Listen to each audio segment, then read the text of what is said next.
네이마르, 메시, 은바페를 그 갈티에 감독이 네. 잘 공존시켰을 때가 있거든요. 네이마르가 약간 밑에 쪽, 네. 그리고 메시가 약간 위쪽, 그리고 은바페는 원래부터가 최전방에 있어도 측면에서 뛰어들어가요. 예. 자연스럽게 삼각형이 만들어집니다. 어. 이러면 네이마르가 볼을 끌고 와서 메시에게 패스, 네. 메시가 볼을 받는 순간 뛰어들어가는 은바페를 바라보면서 시야가 확보되죠? 패스를 넣어주는 저게 이제 이강인 역할. 요건데 예. 요 메시 역할이 너무나 당연하게도 이강인 역할이에요. 네. 이강인은. 그래서 이러한 형태의 공격 방식도 생각해 볼 수 있다. 네. 자, 그리고 이제 진짜 궁금합니다. 오늘 패노가 전술판을 꺼내 들었는데, 네. 자, 과연 이제 이강인 선수가 파리 간다면 어떻게 쓸지, 어느 위치에서 어떻게 쓸지인데, 일단 그 전에 네.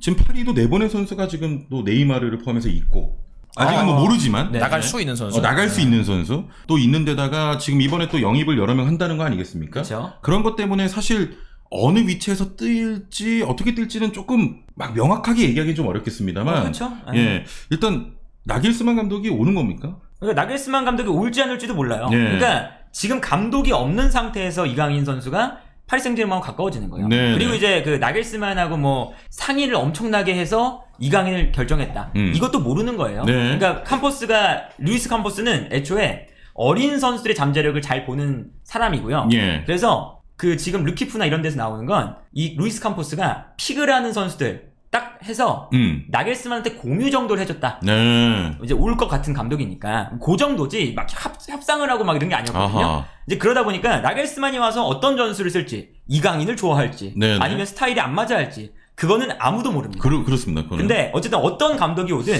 이강인 선수가 뛸 만한 위치는 가능성이 높은 위치가 있어요. 네네. 바로 요 오른쪽 측면 공격수 자리. 요 자리에서 아마 뛸 가능성이 높습니다. 왜냐? 네이마르는 이제 떠난다는 얘기도 있는데 예. 네이마르 같은 경우는 지금 네이마르의 주급을 감당할 팀이 없어요. 네네네. 현실적으로. 그래서 네이마르가 떠날 가능성이 조금 낮고요. 은바페도 이번 시즌에 남는다고 했죠? 그럼 이두 선수 당연히 써야죠. 플러스 요 앞에 9번 공격수를 이번에 새로 영입할 예정입니다. 지금 뭐 오시면 얘기도 있고. 그쵸. 그러니까 예. 그 루이스 캄포스라는 그 단장이 이번에 4명의 포지션을 딱 정했어요.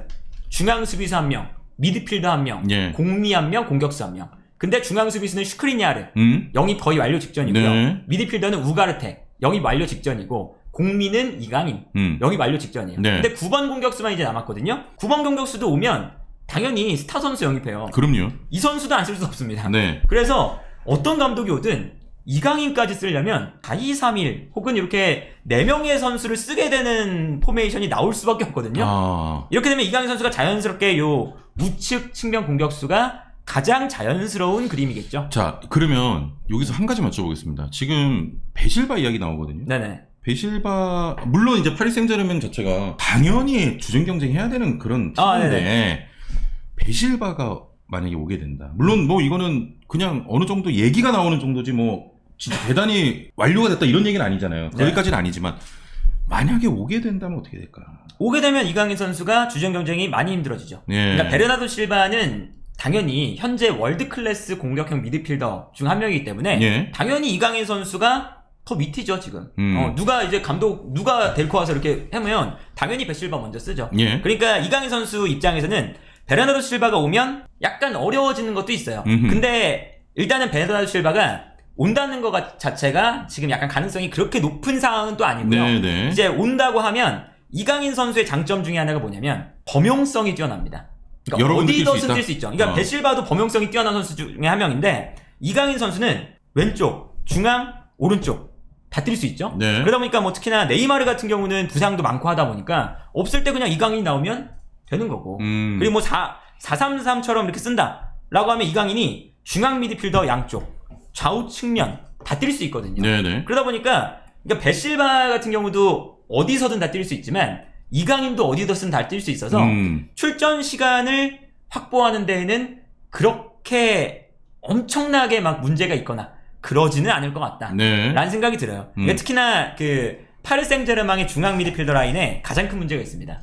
앞에 네이마르, 은바페가 있어서 그 말 그대로 이제 똥바지 역할을 해야 돼요. 그렇죠. 엄청 엄청 뛰어다녀요. 엄청 뛰어다녀요. 그래서 수비 안 내려오고. 파리 생제르맹의 미드필더 라인이 이번 시즌에 부진했어요. 네. 그래서 파비안 루이스, 뭐 솔레르, 비티냐 뭐 등등 욕을 먹고 있거든요. 네. 근데 이 선수들이 못하는 선수가 아니에요. 올 때는 이미 잘하는 선수들이었어요. 근데 심지어 메시까지 있으니까 이 중앙 미드필더들이 엄청 뛰어졌습니다. 불쌍할 정도예요, 보면. 초반엔 잘했어요.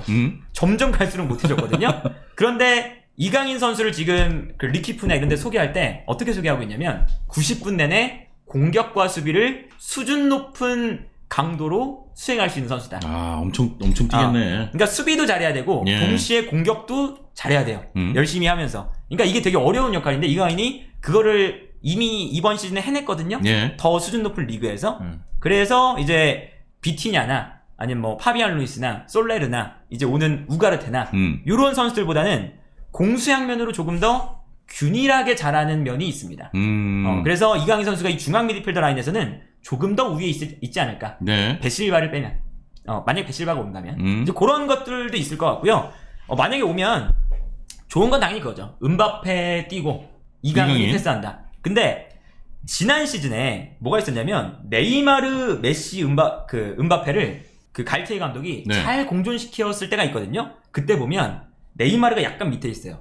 그리고 왼쪽 하프 스페이스에 있고요. 예. 메시는 약간 중앙으로 들어와서 오른쪽 하프 스페이스에 있죠. 예. 이게 일단은 왼발 오른발을 쓰니까 약간 동선이 안 겹치는 것도 있고. 어허. 이제 여기가 이제 이강인 선수 자리겠죠. 예. 여기에 더해서 세로로 나눌 수도 있지만 가로로 나눌 수도 있거든요. 그러면 네이마르가 약간 밑에 쪽, 네. 그리고 메시가 약간 위쪽, 그리고 은바페는 원래부터가 최전방에 있어도 측면에서 뛰어들어가요. 예, 예. 자연스럽게 삼각형이 만들어집니다. 이러면 네이마르가 볼을 끌고 와서 메시에게 패스, 네. 메시가 볼을 받는 순간 뛰어들어가는 은바페를 바라보면서 시야가 확보되죠? 패스를 넣어주는. 아, 저게 이제 이강인 역할. 요건데 예. 요 메시 역할이 너무나 당연하게도 이강인 역할이에요. 이제 네. 가면은. 그래서 요러한 형태의 공격 방식도 생각해 볼 수 있다. 네. 이게 아무래도 우리가 꿈꾸는 가장 기대하는. 이강인 패스, 은바페 마무리. 요 패턴이 나올 수 있는 포인트겠죠. 네. 그 사실 우리 저기 마요르카 경기 볼 때마다 좀 늘 수비적으로 있다가 막 겨우 그쵸. 역습 한번 하고 축구했는데 확실히 파리 가면 재밌긴 하겠네. 그리고 저는 마요르카에 있었던 거를 좀 말씀하신 거 생각해보면은 마요르카에서 고생 진짜 많이 했잖아요. 네. 그러니까 페노님이 범용성을 말씀하셨는데 그것도 좋은 게 마요르카에서 안 뛰어본 포지션이 없어요. 다 뛰어봤잖아요, 여기저기. 네. 오른쪽, 왼쪽, 중앙, 공격, 그리고 윙백도 볼 때도 있고. 네. 좀 이렇게 마요르카에서 그때 고생했던 게 이제 와서 좀 빛을 발한 게 아닌가. 그 장점으로 드러나게 된 거죠, 이제. 네. 지금 뭐 파리 생제르맹 같은 경우는 미들진이 너무 많고 또 화려하기 때문에 약간 이제 공격적으로 분류하는 것 같아, 이강인은. 그쵸. 예. 그러니까 미드필더 라인에는 이미 그 아까 말씀드렸던 그 단장이 영입한다는 포지션에 미드필더는 우가르테를 영입을 거의 했어요. 그러니까 이강인 선수도 오피셜이 안 나오고 있잖아요. 그러니까 파리 생제르맹은 FFP 장부를 맞춰야 되기 때문에 6월 30일 이전에는 오피셜을 못 냅니다. 네. 그래서 7월 1일부터 아마 이 선수들이 다 날 거예요. 그래서 7월 1일에 오피셜이 날 텐데 그때 우가르테가 와요. 그러니까 이강인 선수는 이미 중앙 미드필더라기보다 약간 공격 쪽을 생각하면서 영입을 한 자원이다. 네. 라고 볼 수가 있겠죠. 네. 어제 빨대는 6월 23일 뭐가? 오피셜. 아, 빨대형이. 쪼호 형. 쪼호 형이 6월 23일 오피셜로 예상했다고요? 쪼호 형이. 그러니까 파리 이강인? 파리 이강인. 뭐 이유가 있어요? 아니면 초. 23일이면은 A매치 2차전 끝난 다음이네. 쪼키프. 루키프랑 정면 대결이네. 거기 언제 7월 1일이라 그랬나? 이제 7월달 넘어가야 된다. 7월 넘어가야 된다. 왜냐면 아센시오랑 우가르테, 뭐 슈크리나 이런 선수들은 이미 합의가 됐는데도 네네. 아직까지 오피셜을 안 내요. 요 6월 30일까지가 장부 마감일이라서. 그쵸. 미리 발표했다가 큰일 난 경우도 있으니까. 쪼키프 과연 어떻게 될지. 봉이 김조호 누구? 봉이 김조호. 아니 일단 뭐 당연히 베실바는 그러니까 이제 이강인 선수의 어떤 파리행 뭐 경쟁이라든지 주전 경쟁이라든지 당연히 너무 잘할 거고 이제 본인이 잘 선택을 할 건데 약간 이제 염려되는 부분이 제가 봤을 때는 한 두 가지라고 볼 수 있거든요. 베실바의 어떤 영입. 뭐 물론 모르지 지금은. 네. 그거 하나랑 약간 아시안 게임 가면 처음에 이제 주전 경쟁 해야 되는 상황인데 아시안 게임을 좀 가면 물론 가야 되겠지만 약간 그런 것도 좀 걱정이 돼요, 사실. 그쵸. 예. 그러니까 뭐 베실바가 오나 안 오나 사실 파리 생제르맹은 경쟁을 해야 되는 팀이에요. 여기는 뭐 당연하지. 그러니까 이강인 선수가 잘하긴 했지만 이강인 선수가 압도적인 우위에 있다라고는 볼 수가 없거든요. 예. 그렇죠. 아센시오도 마찬가지고요. 비티냐, 솔레르 다 마찬가지예요. 다 좋은 선수이기 때문에 이강인은 그냥 뭐 닭주전, 그냥 한 자리 그냥 보지도 않고 은바페나 네이마르처럼 이제 딱 배치하고 시작한다. 네. 이 정도까지는 될 수가 없어요, 처음에. 그러니까 당연히 경쟁을 좀 해야 되는데 이게 아시안 게임이 있다. 근데 이게 문제가 뭐냐? 감독이 없잖아요. 예. 그러니까 감독이 오자마자 보통 이제 처음에는 내가 좋아하는 선수들을 좀 고르고 그렇죠. 전술도 좀 입히고 네. 이런 시간을 초반에 가져요. 그러다가 잘 통한다. 이러면 이게 기간이 길어지거든요. 근데 이강인 선수가 초반에 한 2경기, 3경기 정도 기회가 있고 그 다음부터는 아시안 게임 때문에 한 달 정도를 빠지게 되니까 네. 그러면 이 초반의 그런 흐름 속에서 이강인이 배제가 되는 그러한 이제 흐름으로 갈 수가 있겠죠. 네. 네. 자, 좋습니다.